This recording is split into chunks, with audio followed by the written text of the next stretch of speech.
Neural control and coordination.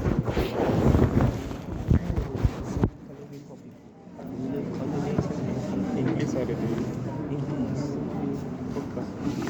Neural control and coordination.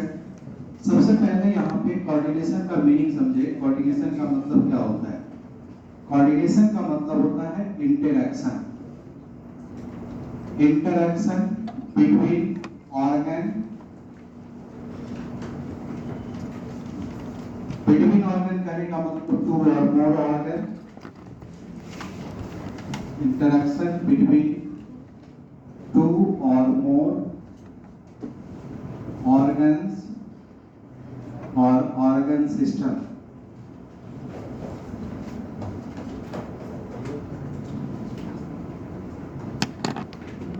And complement the function of one another.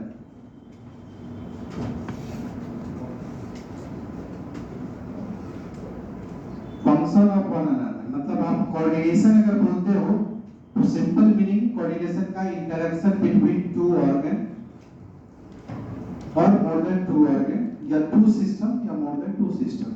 तो यहाँ पर organ और system जो होगा उसके बीच के इंटरेक्शन को, और इंटरेक्शन से कंप्लीमेंट करता है function of the one another. एक दूसरे को ये कंप्लीमेंट करके एक दूसरे के फंक्शन को सिंक्रोनाइज करने का काम करता है, इसको कहते हैं कोऑर्डिनेशन।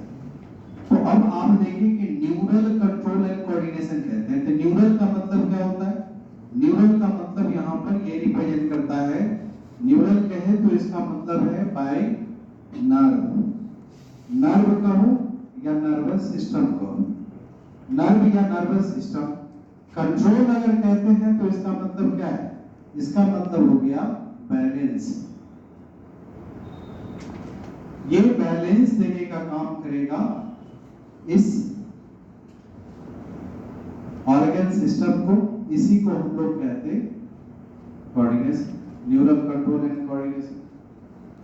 तो सिंपल यहाँ पर न्यूरल कंट्रोल एंड कोऑर्डिनेशन का जो केस है कि हमारे बॉडी का नर्व या नर्वस सिस्टम बैलेंस करने का काम करता है जो भी कोऑर्डिनेशन में इन्वॉल्व कंपोनेंट होगा, यानी इंटरेक्शन को बैलेंस करेगा, कंप्लीमेंटेशन को बैलेंस करने का काम करेगा। फंक्शन एक दूसरे का ज्यादा कम हो रहा होगा तो उसको बैलेंस करने का काम करेगा। एक ऑर्गन दूसरे ऑर्गन का डिमांड कर रहा होगा सपोर्ट का, उसमें बैलेंस देने का काम करेगा। ऐसा जब होता है तो इस कंडीशन में आपका मेंटेन होता है होमियोस्टेसिस। मेंटेन होमियोस्टेसिस नट सेल में कहिए कि आपका नर्वस सिस्टम का या न्यूरल कंट्रोल कोऑर्डिनेशन का फंक्शन क्या है? इसका फंक्शन है हमारी बॉडी का होमियोस्टेसिस है, बॉडी में नॉर्मल बैलेंस लाना। तो हमारे बॉडी का जो होमियोस्टेसिस होता है, उस होमियोस्टेसिस के लिए एक या एक से अधिक ऑर्गन का सिस्टम का इंटरेक्शन होना, उसके एक दूसरे के बीच में फंक्शन का सपोर्ट होना। जब ऐसा होगा तो इसका मतलब है पूरे सिस्टम नर्व से बैलेंस हो रहा है और इसके कारण हमारे बॉडी का होमियोस्टैटिक कंडीशन मेंटेन होगा। तो बॉडी को होमियोस्टेट करना ही पर्पस होता है न्यूरल कंट्रोल एंड कोऑर्डिनेशन का। ठीक है। अब ऐसे केस में जैसे आपको एनसीईआरटी में एग्जांपल दिया होगा कि ड्यूरिंग, सब पहले एग्जांपल देखने से पहले एक वर्ड लिख लीजिए कि अगर बोला जाएगा कि ये जो कोऑर्डिनेशन का प्रोसेस है, अगर बोला जाएगा कि साइंस ऑफ कोऑर्डिनेशन किसको कहते हैं? Science of coordination. तो साइंस ऑफ कोऑर्डिनेशन अगर बोला जाए तो इसे कहते हैं cybernetics. Science of coordination cybernetics कहते हैं, जहां कोऑर्डिनेशन इन्वॉल्व होगा। जैसे इकोसिस्टम में क्या होता है? Environment and organism. Environment and organism के बीच का इंटरेक्शन होता है और उसका बैलेंस होता है, कोऑर्डिनेशन होता है, उसको भी हम साइबरनेटिक्स कहेंगे। और हमारे बॉडी के अंदर में जितने ऑर्गन हैं उसका बैलेंस जो होगा उसको भी हम साइबरनेटिक्स कहेंगे। तो ये एक प्रकार से कोऑर्डिनेशन का जो साइंस है वो साइबरनेटिक्स को रिप्रेजेंट करता है। और यहाँ पे ये आपको जो कोऑर्डिनेशन की बात किया जाता है, होम्योस्टैटिक कंडीशन आता है, वो कैसे आता है? जैसे एनसीईआरटी में एग्जांपल दिया होगा कि during physical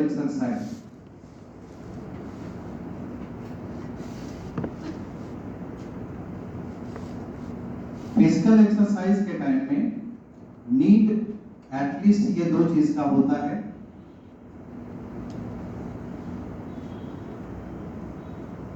increase demand of energy, energy का डिमांड बढ़ता है, और इंक्रीज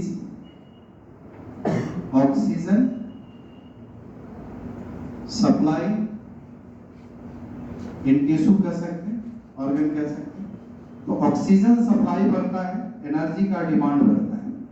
अब ये एनर्जी का डिमांड बढ़ेगा तो इस कंडीशन में ये एनर्जी का demand muscular system, nervous system ये इन्वॉल्व होगा इसको फुलफिल करने में। और जो ऑक्सीजन का सप्लाई है वो कौन करेगा? ब्लड करेगा। तो ऑक्सीजन का सप्लाई करने का मतलब इसमें इन्वॉल्व होगा सर्कुलेटरी सिस्टम है, रेस्पिरेटरी सिस्टम। इसका मतलब देखिए कि फिजिकल एक्सरसाइज अगर करना है तो आपका कितने सिस्टम कोऑर्डिनेट करता है? 4 सिस्टम। ये 4 सिस्टम मिलकर के आपका फिजिकल एक्सरसाइज जो है वो बैलेंस होगा।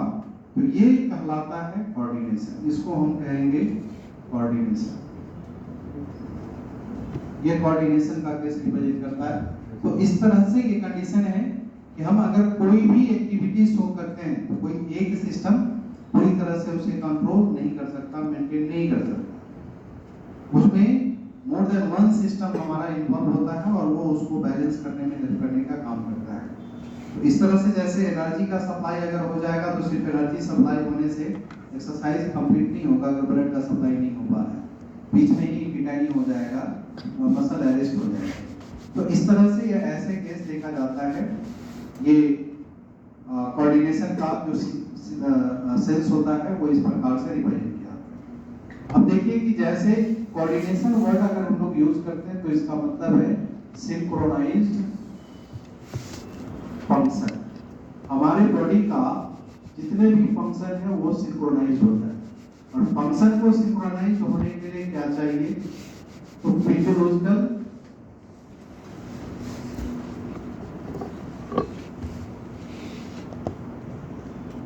फंक्शन ऑफ बॉडी, या कह सकते हैं all other activities of organ.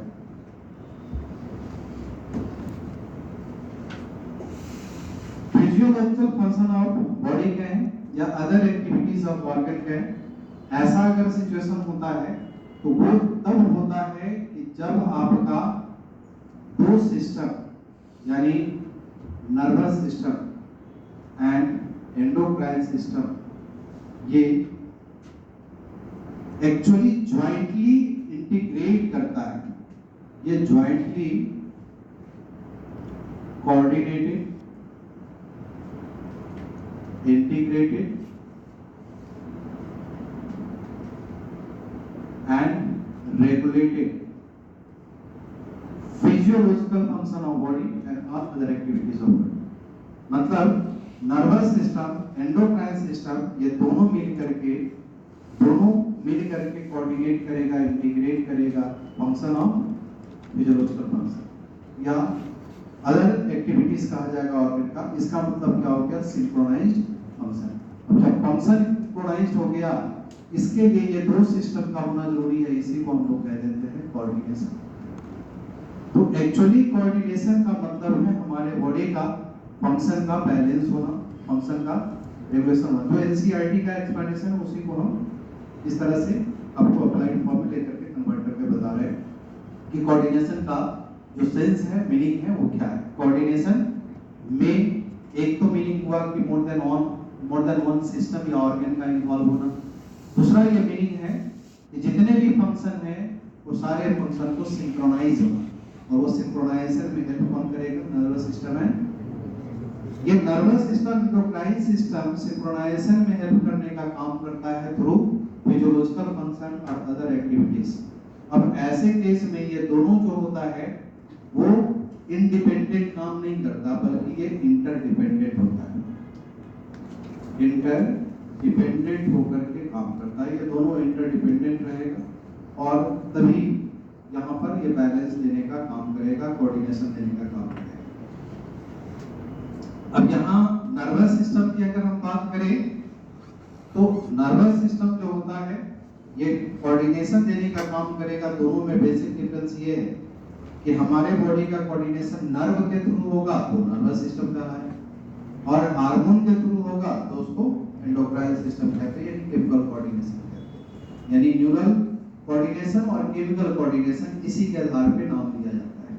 ठीक है, जब ये नर्वस सिस्टम में कोऑर्डिनेशन नर्व का नेट इन्वॉल्व होता है तो ऐसे कंडीशन में नर्व क्या करेगा, पॉइंट टू पॉइंट, एक नर्व एक ही जगह पे जाके सप्लाई करेगा, पॉइंट टू पॉइंट कोऑर्डिनेशन देने का काम करेगा। जबकि हार्मोन जो होता है वो क्या होता है, वो एवरी सेल तक पहुंचेगा, एवरी सेल तक की एक्टिविटीज को कंट्रोल करेगा।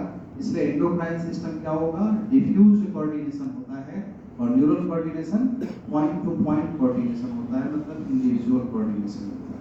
समझ गए? नर्वस सिस्टम में ये actually point two point coordination होने का मतलब यहाँ पर ये इंडिकेट करता है कि ये टिश्यू या ऑर्गन लेवल ऑफ कोऑर्डिनेशन देने का काम करेगा, और उसमें जब सेल तक कोऑर्डिनेट कर दिया इसका मतलब है सेलुलर लेवल ऑफ कोऑर्डिनेशन का कंडीशन शो करता है। यानी हमारे बॉडी में हर सेल तक मैसेज पहुंचाना है तो किसका हेल्प लेना पड़ेगा, एंडोक्राइन सिस्टम का। अगर एंडोक्राइन सिस्टम नहीं होता तो सेल को मैसेज नहीं जाता, वो टिश्यू या ऑर्गन पे ही रुक जाता। तो ऑर्गन टिश्यू पे रुक जाता है, इसका मतलब सारे सेल का फंक्शन फिर बैलेंस नहीं हो पाता, वो कोऑर्डिनेट नहीं हो पाता। तो सेल के फंक्शन को कोऑर्डिनेट करने के लिए हेल्प किसका चाहिए, इसीलिए सेलुलर लेवल ऑफ कोऑर्डिनेशन वो देता है, ऑर्गन या tissue level of coordination nervous system देता है। और नर्वस सिस्टम का कोऑर्डिनेशन जो होता है वो आपको फास्ट कोऑर्डिनेशन होगा, और फास्ट कोऑर्डिनेशन होने के कारण बहुत लंबे समय तक ये काम नहीं करता, शॉर्ट पीरियड के लिए रहेगा लेकिन फास्ट कोऑर्डिनेशन देने का काम करता है।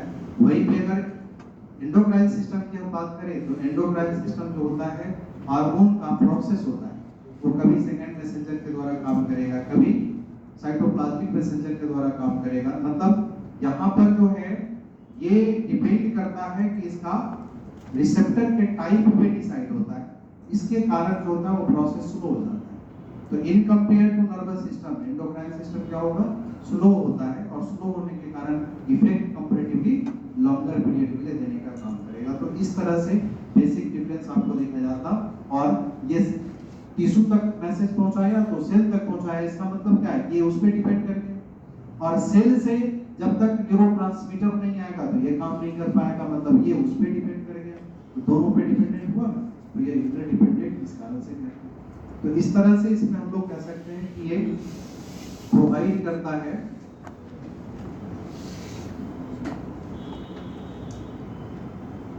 कोऑर्डिनेशन थ्रू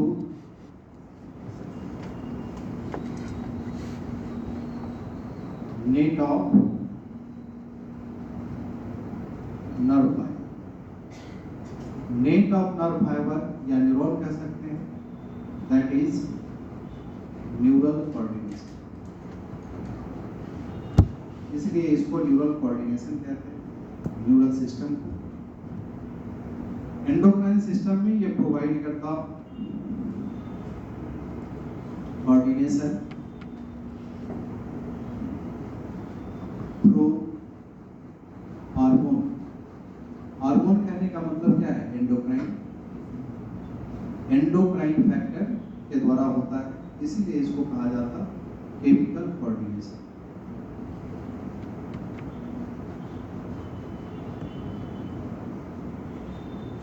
एंडोक्राइन यानी ये केमिकल होता है, न्यूरोट्रांसमीटर होता है, ऐसे फैक्टर होता है, इसलिए ये केमिकल कोऑर्डिनेशन कहा जाता है।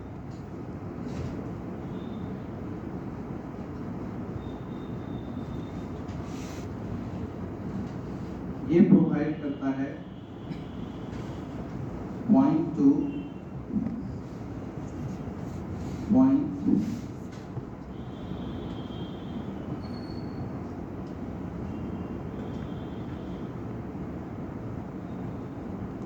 कोऑर्डिनेशन, इसको हम लोग कह सकते हैं ऑर्गन और tissue level of coordination.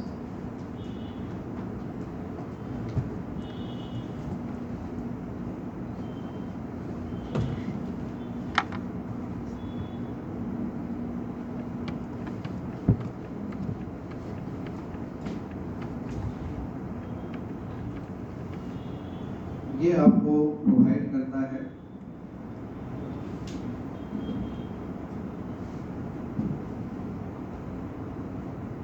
Diffused coordination.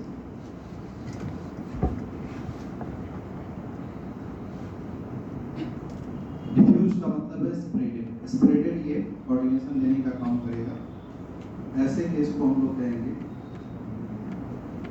Cellular level of coordination.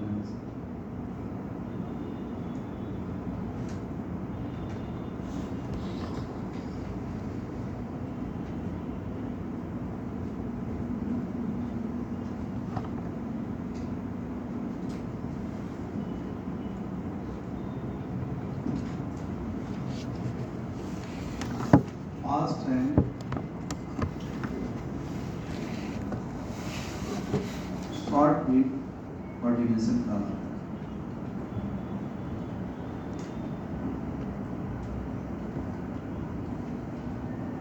ये आपको रिप्रेजेंट करेगा स्लो एंड लॉन्ग कोऑर्डिनेशन।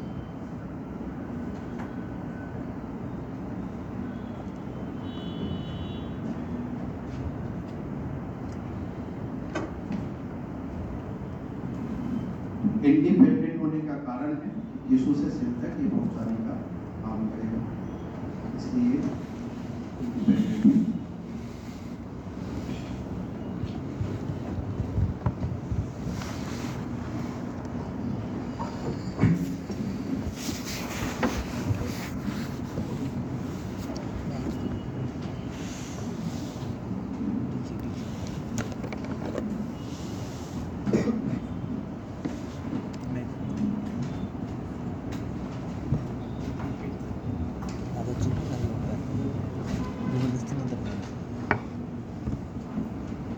तो न्यूरल सिस्टम का मतलब है integration and coordination of body function as well as metabolism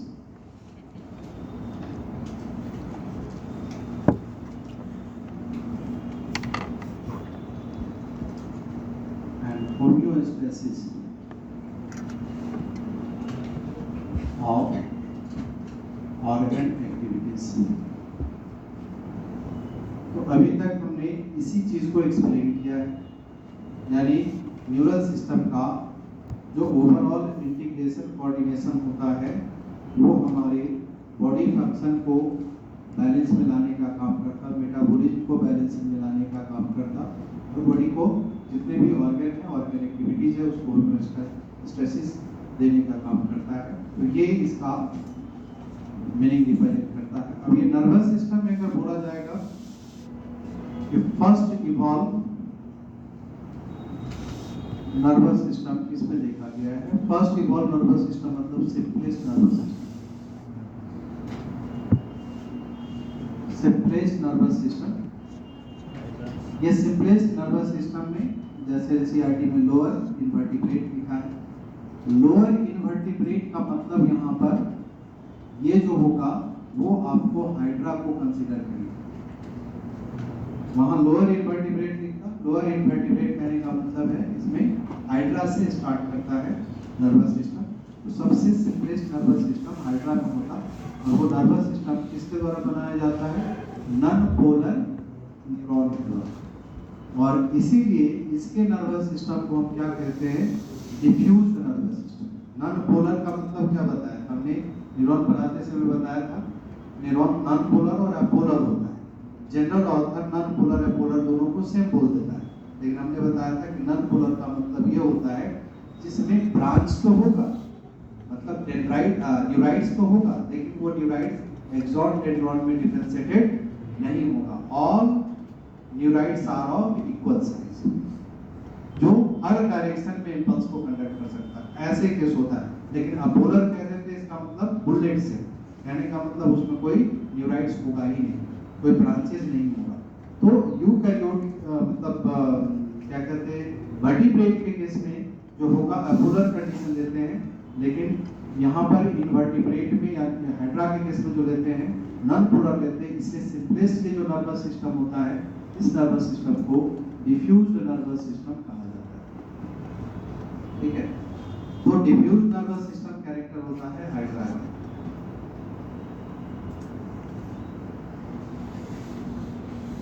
फिर आपको लिखा होगा baker evolve. Baker evolve better develop nervous system.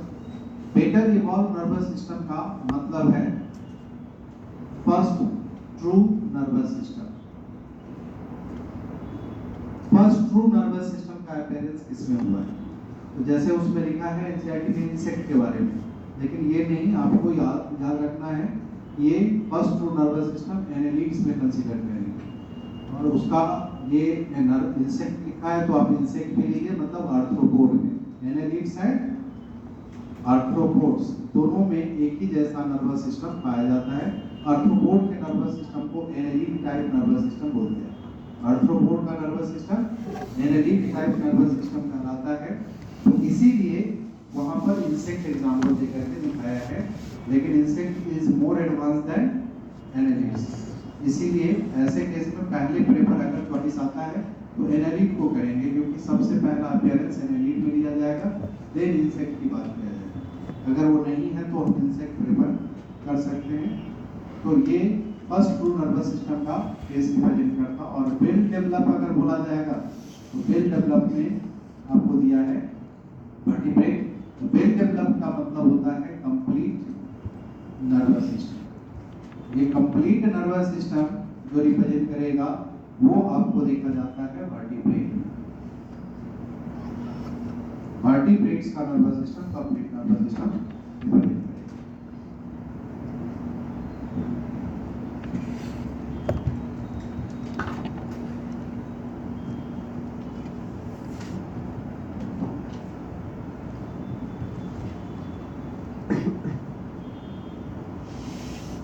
Human का जो नर्वस सिस्टम है,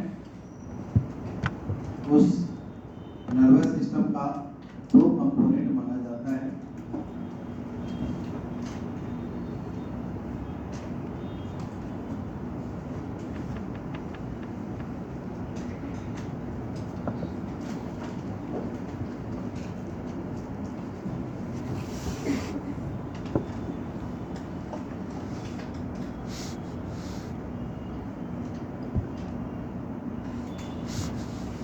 सोमैटिक न्यूरल सिस्टम और पेरिफेरल न्यूरल सिस्टम।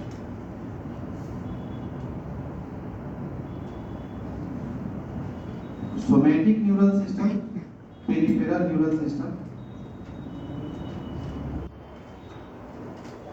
या ऐसे करिए एनसीईआरटी के द्वारा पे सेंट्रल एंड पेरिफेरल दिया है। तो सेंट्रल पेरिफेरल को सोमैटिक उसी का एक कंपोनेंट ले लेता है। तो सेंट्रल न्यूरल सिस्टम है, पेरिफेरल न्यूरल सिस्टम। तो सेंट्रल और पेरिफेरल न्यूरल सिस्टम में सेंट्रल न्यूरल सिस्टम जो होता है ये माना जाता है site of information processing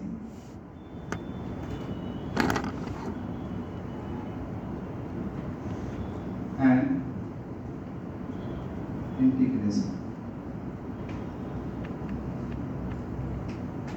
informations का प्रोसेसिंग एंड इंटीग्रेशन का सेंटर माना जाता है central nervous system.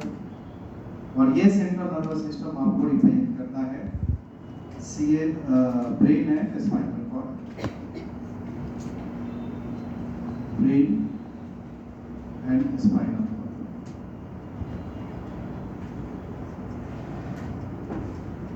Brain and spinal cord हो गया सेंट्रल नर्वस सिस्टम, जो इंफॉर्मेशन का प्रोसेसिंग एंड इंटीग्रेशन का सेंटर माना जाता है। तो इस तरह से सेंट्रल नर्वस सिस्टम हो गया। पेरिफेरल नर्वस सिस्टम जो होता है ये आपको रिप्रेजेंट करता है ऑल न्यूरॉन पावर या नर्व फ्रॉम सीएनएस। सीएनएस से जितने भी न्यूरॉन होगा, नर्व आएगा, वो पेरिफेरल नर्वस सिस्टम को रिप्रेजेंट करेगा। और ये आपको जो न्यूरॉन हो सकता है वो न्यूरॉन दो प्रकार का रिप्रेजेंट करता है, सोमेटिक और सेंसरी एंड मोटर। लेकिन सिस्टम के रूप में अगर कहा जाएगा तो ये सिस्टम बनाने का काम करता है sympathetic somatic neural system and autonomic, जिसको विसरल न्यूरल सिस्टम भी कहा जाता है।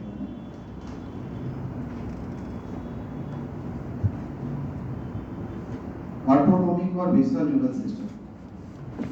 अब यहाँ पे जैसे एनसीईआरटी में लिखा होगा कि जो ये ऑटोनोमिक न्यूरल सिस्टम है, विसरल न्यूरल सिस्टम है, ये एक प्रकार से कॉम्प्लेक्स शो करता है, कॉम्प्लेक्स ऑफ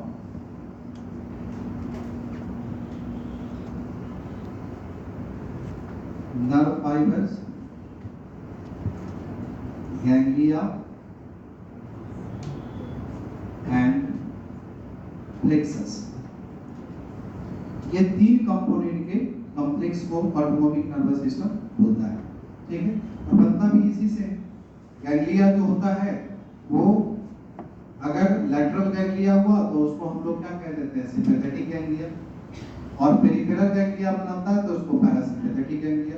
तो इस तरह से ये दो तरह के गैंग्लिया होता है, और गैंग्लिया के दोनों तरफ जो नर्व होता है, pre ganglionic post ganglionic nerve, ये नर्व फाइबर होता है।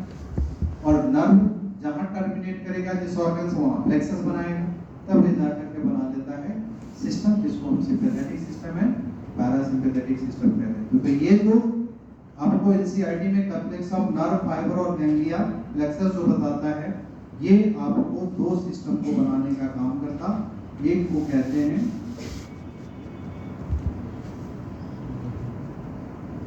सिंपैथेटिक नर्वस सिस्टम और parasympathetic nervous system. Sympathetic and parasympathetic nervous system.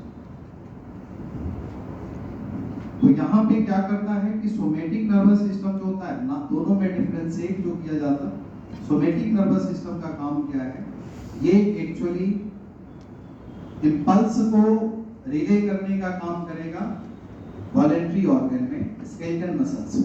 इसका काम है ये रिले करता है इंपल्स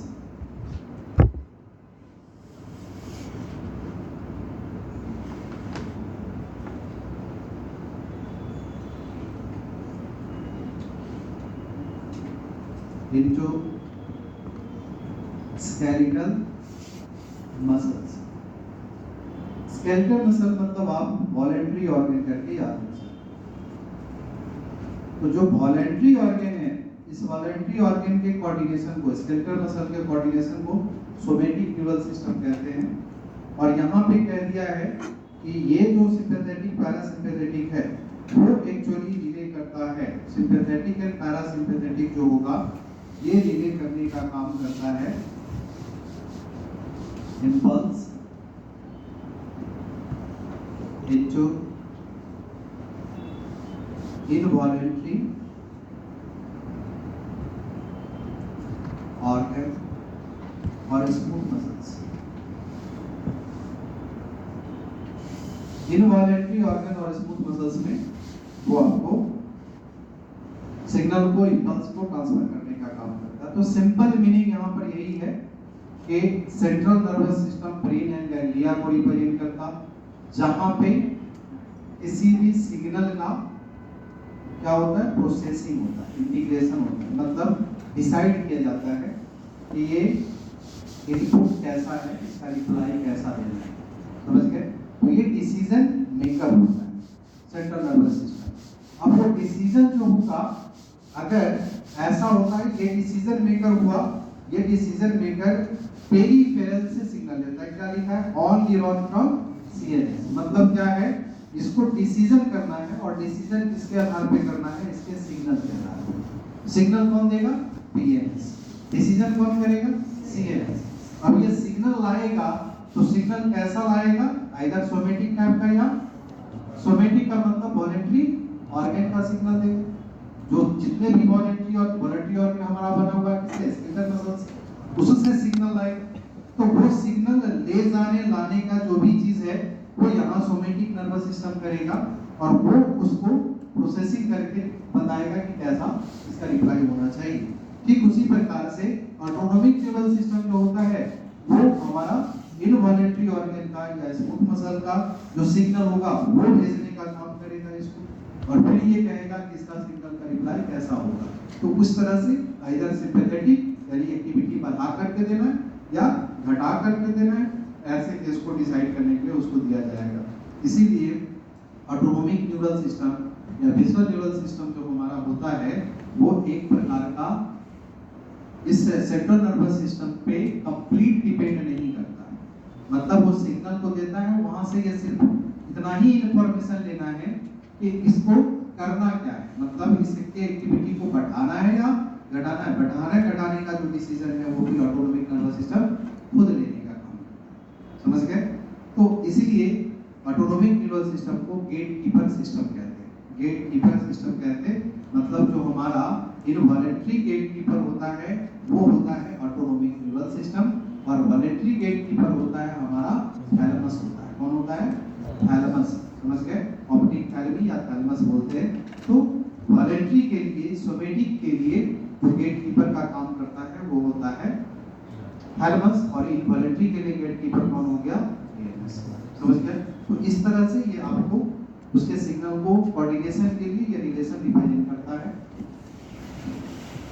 तो हमने तो डायरेक्ट यहाँ पर इस तरह से बताया कि ये सोमेटिक और पेरिफेरल नर्वस सिस्टम का कंडीशन शो करता है।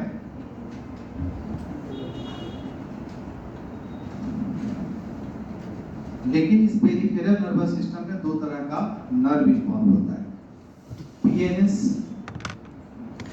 का जो नर्व होगा उसमें आपको दो तरह का नर्व देखा जाता है। सेंसरी, जिसको एफरेंट नर्व फाइबर कहते हैं,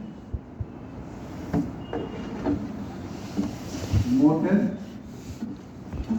और डिफरेंट नर्व फाइबर कहते हैं।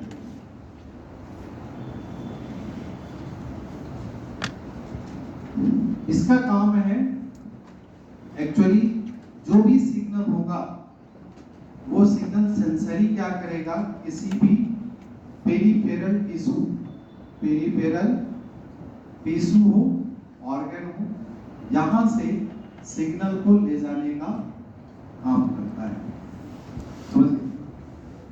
सिग्नल को ले जाने का काम करता है काम सीएनएस को। उस सीएनएस को यह सिग्नल पहुंचाने का काम करता है सेंसरी। इसके अपरेंट डाला है, मतलब पेरिफेरी से लाया, प्रोसेसिंग सेंटर पे लाया, इसलिए अपरेंट का लाता है। अब प्रोसेसिंग सेंटर फिर उसी को रिप्लाई देने का काम करता है। तो ये जो काम करता है वो कौन करेगा? मोटर। ये आपको पेरिफेरल टिश्यू या ऑर्गन को ये सिग्नल फिर सेंड करने का काम करता, तो उसको हम बोल देते हैं मोटर। तो ऑर्गन से सीएनएस सेंसरी, सीएनएस से ऑर्गन मोटर। ये अफरेंट होगा, वो इफरेंट हो गया, ये लाता है और वो रिप्लाई ले जाता है। तो इस तरह से ये जो आपको सिग्नल का कंडीशन है वहां पर ये सिग्नल क्या हुआ, ये रिसीव हो रहा है, यहाँ पर रिसीविंग हो रहा है, और यहाँ क्या हो रहा है? रिप्लाई हो रहा है, मतलब रिले हो रहा है। इसको हम इनपुट कहेंगे, ये आउटपुट हो गया। ऐसा कंडीशन शो करता। अब ये इनपुट आउटपुट देने का काम न्यूरॉन कर रहा है। तो अभी जो हमने कहा है कि नर्वस सिस्टम जो होता है वो नर्वस सिस्टम का इस तरह का कंडीशन है कि ये वेल डिफाइंड कंडीशन है, और उसमें इसके जो फॉर्मेशन होता है यानी बना हुआ होता है वो किससे बना होता है? न्यूरॉन से। नर्वस सिस्टम बनाने का काम करता है न्यूरॉन यानी स्पेशलाइज्ड सेल। तो आपको लिखा होगा कि nervous system is made up of specialised cell called neuron. तो वो जो इसका मतलब यहाँ पर देखा जाता है कि जो स्पेशलाइज्ड सेल्स का ये फॉर्म रिप्रेजेंट करता है न्यूरॉन, ये एक specialised cell of nervous system कहलाता है। तो specialised cell of nervous system आपको न्यूरॉन कहलाता, और न्यूरॉन होता है 3 प्रकार। ठीक है, ये तो कंडक्शन के आधार पे सेंसरी मोटर हो गया, लेकिन ओवरऑल न्यूरॉन कितने प्रकार का होता है? 3 टाइप्स का। एक को कहते हैं एक्साइटेबल सेल्स, एक्साइटेबल सेल। ऐसे न्यूरॉन को हम सेंसरी सेल भी कहते हैं। स्पेशलाइज्ड सेल जो कह रहे हैं इसका मतलब ये सेंसरी सेल, ये सेंसरी सेल को रिप्रेजेंट करता है। ठीक है, न्यूरॉन मतलब सेंसरी सेल। तो ये एक एक्साइटेबल सेल्स होता है और एक आपको न्यूरो सेक्रेटरी न्यूरॉन होता है या न्यूरो सेक्रेटरी सेल बोलते हैं। Excitable cell, neuro secretory cell और एसोसिएटिव न्यूरॉन। ये 3 तरह के टर्म आपको मिलेंगे न्यूरल सिस्टम में। क्या क्या? Excitable cell, neuro secretory cell and associative neuron. ठीक है, एनसीईआरटी में एक्साइटेबल सेल्स का एक जगह लिखा हुआ मिलेगा, न्यूरो सेक्रेटरी का कहीं और लिखा हुआ मिलेगा, सेम टॉपिक में नहीं मिलेगा। हम तीनों सभी जगह के पॉइंट को एक जगह इकट्ठा करके रिलेशन बता रहे हैं कि क्या इसका रिलेशन होगा। तो एक्साइटेबल सेल्स जो रिप्रेजेंट करता, उसको हम वो न्यूरॉन कहेंगे जो न्यूरॉन क्या करता है, कंसंट्रेशन ग्रेडियंट को चेंज करने का काम करता है अलोंग सेल मेम्ब्रेन में। जो आयन का कंसंट्रेशन ग्रेडियंट को चेंज करने का काम करे, उस सेल को क्या कहा जाएगा? Excitable cell. Neuro secretory cell का मतलब वो न्यूरॉन जो हार्मोन का प्रोडक्शन एंड कंडक्शन करने का काम करता हो, उस न्यूरॉन को कहा जाएगा न्यूरो सेक्रेटरी सेल। और एसोसिएटिव न्यूरॉन का मतलब होता है ऐसा न्यूरॉन जो पैकिंग का काम करे, पैकेजिंग का काम करे। समझ गए? हमारा ब्रेन, स्पाइनल कॉर्ड किससे बना हुआ है? मेनली एसोसिएटिव न्यूरॉन से। हम उसके बारे में जानते ही नहीं। मेनली जो हमारा ब्रेन और मतलब सीएनएस पोर्शन जो बना है वो किससे बना है? एसोसिएटिव। यानी टोटल मैट्रिक्स हमारे जो सीएनएस का है, चाहे ब्रेन का, स्पाइनल कॉर्ड का, उसमें ऑलमोस्ट क्या है? Associative neuron. समझ गए? तो वो पैकेजिंग का काम करेगा, ये प्रोडक्शन का काम करेगा, ये कंडक्शन का काम करेगा। समझ गए? तो यहाँ पर सिंपल केस ये रखना है, ये कंडक्शन करने वाला हो गया, ये प्रोडक्शन करने वाला हो गया, और ये पैकेजिंग करने वाला हो गया। सिंपल मीनिंग में इस तरह से याद कर सकते हैं। तो हम लोग इसमें कह सकते हैं एक्साइटेबल सेल्स का मतलब होगा न्यूरॉन,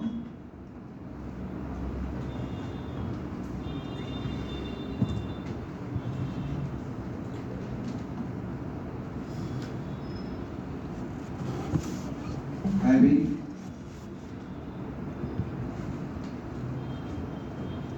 differential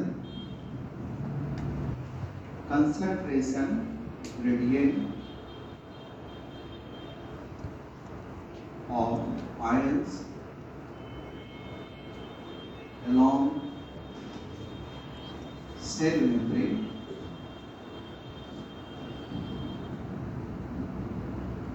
यहाँ सेल मेम्ब्रेन क्या कहलाता है? एक्सोलेमा कहलाता है। जो सेल मेम्ब्रेन कहते हैं इसका मतलब है एक्सोलेमा। तो उसके अलोंग जो है वो कंसंट्रेशन ग्रेडियंट को, डिफरेंशियल कंसंट्रेशन ग्रेडियंट जो देगा उसी को एक्साइटेबल सेल्स कहते हैं। और न्यूरो सेक्रेटरी सेल जो रिप्रेजेंट करता, इसमें कह सकते हैं neuron which producing and conducting hormone. इसीलिए इसके हार्मोन का नाम दिया जाता है न्यूरो हार्मोन। न्यूरो, और ये पता है न्यूरो हार्मोन कहां से आता है? हाइपोथैलेमस। से जो न्यूरो हार्मोन प्रोड्यूस करता है वो कौन प्रोड्यूस करता है? Neurosecretory cells. तो ये बी न्यूरॉन है जो हार्मोन का प्रोडक्शन करने का काम करता है। पैकेजिंग में कह सकते हैं neurons which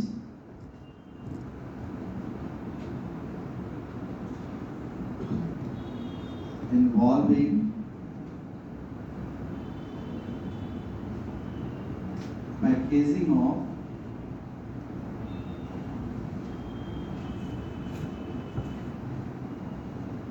matrix in CNS.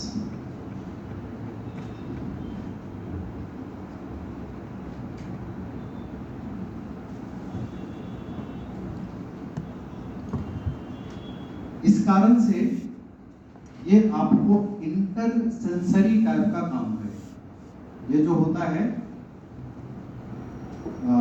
Inter neuron जैसा काम करेगा, मतलब सेंसरी ले जाने का, मोटर लाने का, वो दोनों ही प्रॉपर्टीज होते हैं। तो ये आपको काम करता है एक्ट एज इंटर न्यूरॉन। ये दोनों ही फंक्शन देता, इसीलिए ये इंटर न्यूरॉन के रूप में काम करता है। इसलिए समटाइम ये इंटर न्यूरॉन के नाम से जाना जाता है। जैसे रिफ्लेक्स सेक्शन अभी हटा दिया है आप लोगों को, लेकिन रिफ्लेक्स सेक्शन में क्या होता है कि मोनोसिनेप्टिक रिफ्लेक्स और पॉलीसिनेप्टिक रिफ्लेक्स का कंडीशन देखा जाता है। तो वहां पर क्या होता है, सेंसरी मोटर के बीच में पाया जाता है इंटर न्यूरॉन। वो इंटर न्यूरॉन एसोसिएटिव न्यूरॉन। अगर इंटर न्यूरॉन है तो उसको कहते हैं पॉलीसिनेप्टिक, अगर इंटर न्यूरॉन नहीं है तो उसको कहा जाता है मोनोसिनेप्टिक। तो वो रिफ्लेक्स का जो फॉर्मेशन होता है, इसी के कारण देखा जाता है कि रिफ्लेक्स को कॉम्प्लिकेट करता है इंटर न्यूरॉन। तो यहाँ पर ये इंटर न्यूरॉन फॉर्मेट में करेगा। तो न्यूरॉन हमारा स्पेशलाइज्ड सेल्स है नर्वस सिस्टम का, जिसको ये तीन तरह का ये सेल जो होता है वो पूरे एंटायर न्यूरल सिस्टम को कंट्रोल करता है। इसीलिए इसको स्ट्रक्चरल एंड फंक्शनल यूनिट कहते हैं। Structural and functional unit of nervous system कहा जाता है। ठीक है, तो न्यूरल सिस्टम का स्ट्रक्चरल फंक्शनल यूनिट के फॉर्म में रिप्रेजेंट किया जाता है।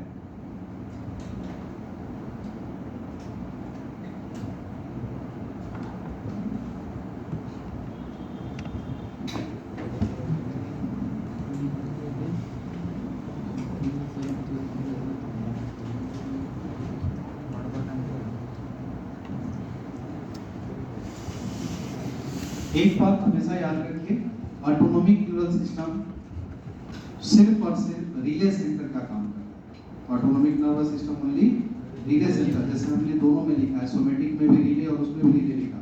हम सोमेटिक में कंडक्शंस की वर्ड यूज कर सकते थे, कंडक्शन भी लिख सकते हैं।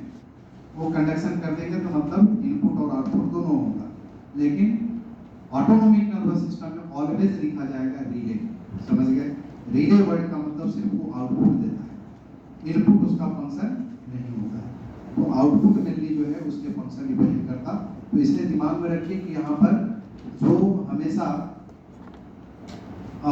हमारे बॉडी में आगे हम पढ़ेंगे तो पता चलेगा कि जैसे गेट कीपर का फंक्शन कैसे होता है, बिना इनपुट का आउटपुट देगा कैसे, तो आपको वो पता चल जाएगा जब सेरिब्रम बताएंगे तो उसके साथ रिलेट हो जाएगा कि आपका कई पोर्शन है जहाँ पर वो बाईपास क्रॉस करता है और वो कैसे करता है उसको हम लोग देखेंगे। यहाँ पे हम लोग अब चलें कि नेक्स्ट आपका एक टॉपिक है generation and conduction of impulse.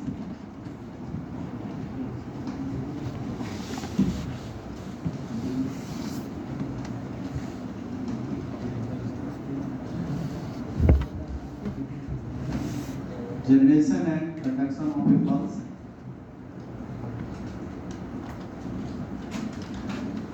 यानी सिंपल मीनिंग हम लोग कहते हैं इम्पल्स कंडक्शन। तो ये जो देखा जाता है इम्पल्स का जनरेट करना, कंडक्ट करना कौन करेगा? ये करेगा थ्रू एक्साइटेबल सेल्स। यानी जब भी ये जनरेशन कंडक्शन करेगा तो एक्साइटेबल सेल करेगा। क्यों? तो आपको एनसीईआरटी में लिखा हुआ पॉइंट मिलेगा, क्योंकि इसमें पोलराइज्ड मेम्ब्रेन होता है। having polarized membrane। तो इस तरह की प्रॉपर्टी होने के कारण जनरली ये इम्पल्स इम्पल्स का कंडक्शन और जनरेशन देने का काम करता है। ये जब भी इम्पल्स का कंडक्शन होगा, स्टार्ट करेगा तो कहां से स्टार्ट करता है? न्यूरॉन का एक स्ट्रक्चर बताया था, एक्सोनिक हिल्लॉक। एक्सोनिक हिल्लॉक जिसको क्या बोलते हैं? नेक ऑफ न्यूरॉन, है ना, जो इसको हमने क्या कहा था? हाईली सेंसिटिव, न्यूरॉन का सबसे सेंसिटिव पार्ट होता है, तो वो कहलाता है trigger zone of impulse conduction. मतलब ये आपको स्टार्ट करता है, starting from trigger zone. Trigger zone कहने का मतलब हो गया एक्सोनिक हिल्लॉक।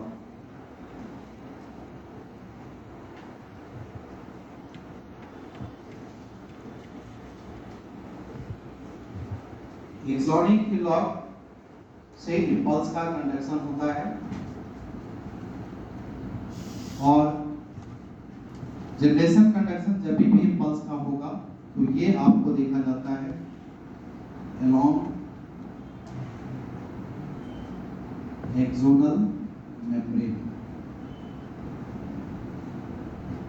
यानी सेल मेम्ब्रेन। सेल मेम्ब्रेन के थ्रू देखा जाएगा। इस जनरेशन कंडक्शन का सबसे पॉपुलर या मोस्ट एक्सेप्टेड थ्योरी कहा जाएगा। मोस्ट एक्सेप्टेड थ्योरी, ये एनसीईआरटी में नहीं है लेकिन आप इस पे जान लीजिए, इस पे क्वेश्चन आया हुआ है इसलिए बता रहा हूँ। मोस्ट एक्सेप्टेड थ्योरी अगर बोला जाएगा तो वो कहते हैं ionic theory. Most accepted theory of impulse conduction जैसे वो कहते हैं आयनिक थ्योरी। ये आयनिक थ्योरी जो दिया गया है वो हॉस्किन एंड हक्सले के द्वारा दिया। हॉस्किन एंड हक्सले ने इस थ्योरी को दिया था, तो ये सबसे एक्सेप्टेड थ्योरी रिप्रेजेंट करता है, जिस आयनिक थ्योरी के अनुसार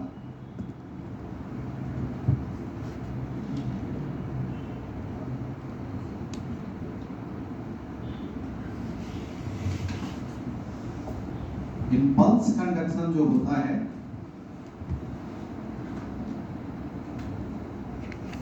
impulse conduction is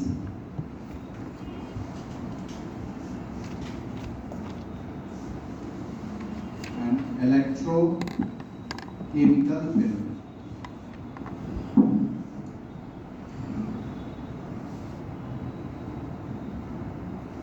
electrochemical phenomena represent करता है। इम्पल्स कंडक्शन इलेक्ट्रोकेमिकल फेनोमेना का केस रिप्रेजेंट करता है और ये कहता है impulse generate along cell membrane due to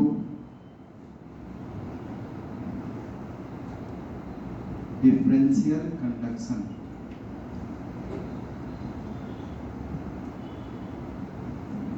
or concentration of ions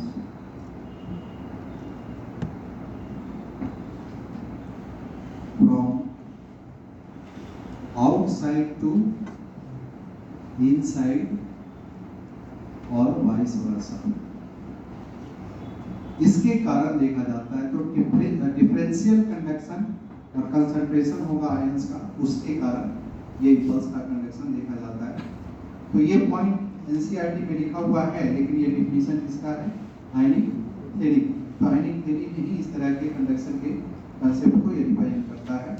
तो जनरेशन एंड कंडक्शन का जो कंडीशन है वो आपको यहाँ पे कहता है कि ये इलेक्ट्रोकेमिकल फेनोमेना है जो इस प्रकार से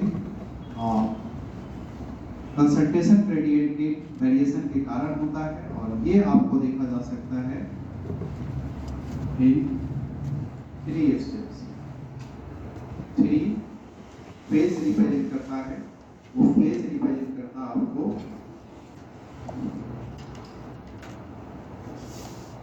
repolarized state, polarized state,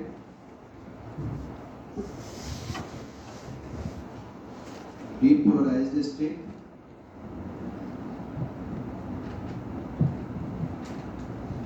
and repolarized state।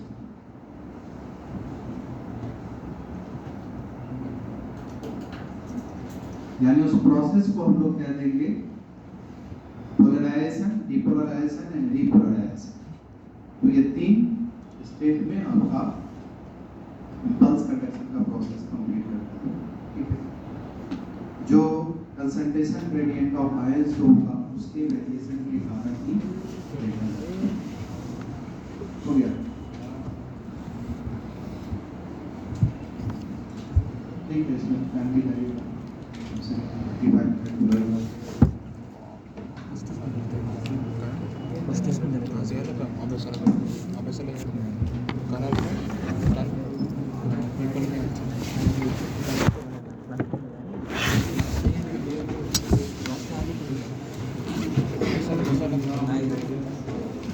असेल तर येणार असेल ना फिजिक्सचा